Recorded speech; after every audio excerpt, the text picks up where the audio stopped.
के समय की है। आज के समय में हमारा देश तो आजाद हो चुका है।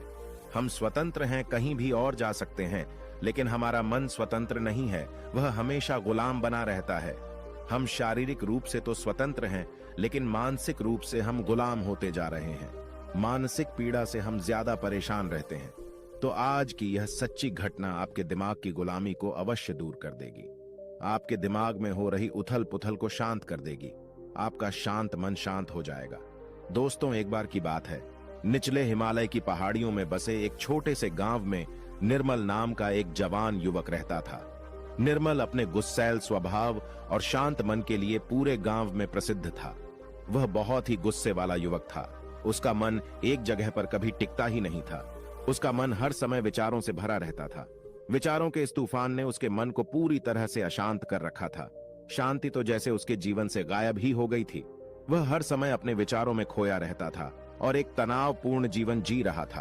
अपने अशांत मन और गुस्सैल स्वभाव की वजह से उसके घर वाले और गांव के लोगों से भी उसके संबंध अच्छे नहीं थे, जिस वजह से वह खुद को और भी ज्यादा अकेला व अपमानित महसूस करता था। ऐसी अवस्था में वह और भी ज्यादा मानसिक तनाव की स्थिति में रहने लग जाता था। ऐसे ही एक दिन निर्मल मन गिराए हुए गांव से बाहर बगीचे की तरफ जा रहा था। उसका किसी से बात करने का मन भी नहीं हो रहा था, क्योंकि वह अपनी जिंदगी से और शांत मन से बहुत ही ज्यादा परेशान था। उसे कुछ भी समझ में नहीं आ रहा था कि अब उसे क्या करना चाहिए। गांव से बाहर बगीचे में वह हर बार की तरह अपने दोस्तों से मिलकर अपनी बातें उन्हें बताया करता था। आज वह उसी बगीचे में गया तो उसके दोस्तों ने पूछा कि निर्मल, आज तुम बहुत ज्यादा ही निराश हो, इतना परेशान हो। क्यों नहीं तुम उस पहाड़ी के पीछे एक आश्रम है, उसमें एक बौद्ध महात्मा रहते हैं, वह बहुत ही ज्ञानी हैं। क्यों नहीं तुम उनके पास जाते हो, वह तुम्हारी सारी समस्याएं दूर कर देंगे। अपने दोस्त की बात मानकर निर्मल उन बौद्ध महात्मा से मिलने अगले दिन सुबह के समय ही अपने घर से निकल पड़ा। जब वह सुबह वहां पर पहुंचा तो उसने उन बौद्ध महात्मा को देखा कि वह सुबह के समय आश्रम में लगे पौधे को पानी दे रहे थे। चारों तरफ चिड़ियों की चहचहाहट से आश्रम का वातावरण सुबह के समय बिल्कुल खिल उठा था। पौधे को पानी देने के बाद वह महात्मा एक पेड़ के नीचे ध्यान की अवस्था में बैठ गए। बौद्ध भिक्षु के चेहरे से एक शांति झलक रही थी। इस असीम शांति ने निर्मल को बौद्ध भिक्षु की ओर आकर्षित कर लिया। जब निर्मल बौद्ध भिक्षु के निकट पहुंचा तो उसने उनके चारों तरफ एक सकारात्मक ऊर्जा का अनुभव किया। निर्मल को यह महसूस हुआ कि इस अद्भुत शांति और सकारात्मक ऊर्जा का स्रोत कहीं न कहीं बौद्ध भिक्षु के भीतर ही है। इसीलिए वहीं बैठकर बौद्ध भिक्षु की आंख खुलने का इंतजार करने लगा। थोड़ी देर बाद जब बौद्ध भिक्षु ने अपनी आंखें खोली तो उन्होंने अपने सामने एक जवान लड़के को बैठा पाया, जो कि काफी तनावग्रस्त और नकारात्मक भावनाओं से भरा हुआ लग रहा था। निर्मल ने बौद्ध भिक्षु की ओर लालसा भरी नजरों से देखा और बड़े आदर भाव से कहा, हे मुनिवर, मेरा मन बहुत ही अशांत हो गया है। मेरे मन के विचार मुझे खाए जा रहे हैं।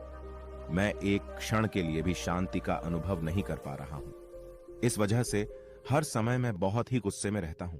थोड़ी सी बात पर हम गुस्से से उत्तेजित हो जाते हैं। किसी की बात मुझे नहीं लगती। कृपया क्या आप मुझे सिखा सकते हैं कि मैं अपने इस अशांत मन को शांत कैसे करूं? गुरुदेव, कोई उपाय बताइए मुझे। बौद्ध भिक्षु ने निर्मल के दर्द को समझते हुए उसकी ओर देखा और कहा, मेरे प्यारे बच्चे, तो तुम भी अपने मन की चाबी किसी दूसरे के हाथ में दे दिए हो और आज तुम भी गुलाम हो गए हो। निर्मल को महात्मा की बात कुछ समझ में नहीं आई। उसने कहा, गुरुवर, यह मन का गुलाम और चाबी क्या है? कृपया मुझे विस्तार से समझाएं। बौद्ध महात्मा ने कहा, निर्मल, मैं तुम्हें एक कहानी सुनाना चाहता हूं। इस कहानी में मानसिक शांति और खुशहाली के सारे रहस्य छुपे हुए हैं। क्या तुम इस कहानी को सुनना चाहोगे? निर्मल ने हां करके अपना सर हिला दिया और पूरी एकाग्रता के साथ कहानी सुनने को तैयार हो गया। उसके अंदर की उत्सुकता अब अपने चरम पर थी। बौद्ध भिक्षु ने कहानी सुनानी शुरू की। बहुत समय पहले की बात है। एक नगर में संता सिंह नाम का एक आदमी रहता था। संता बहुत ही महत्वाकांक्षी व्यक्ति था। उसके हर काम में लोगों से ही सुनने मिलती थी। लोग उसकी और उसके काम की खूब तारीफ किया करते थे। अगर उसे किसी काम में असफलता या लोगों से बुराई सुनने को मिलती थी तो वह घर चिंता और तनाव में चला जाता था। वह छोटी छोटी बातों पर बहुत ही परेशान हो जाता था।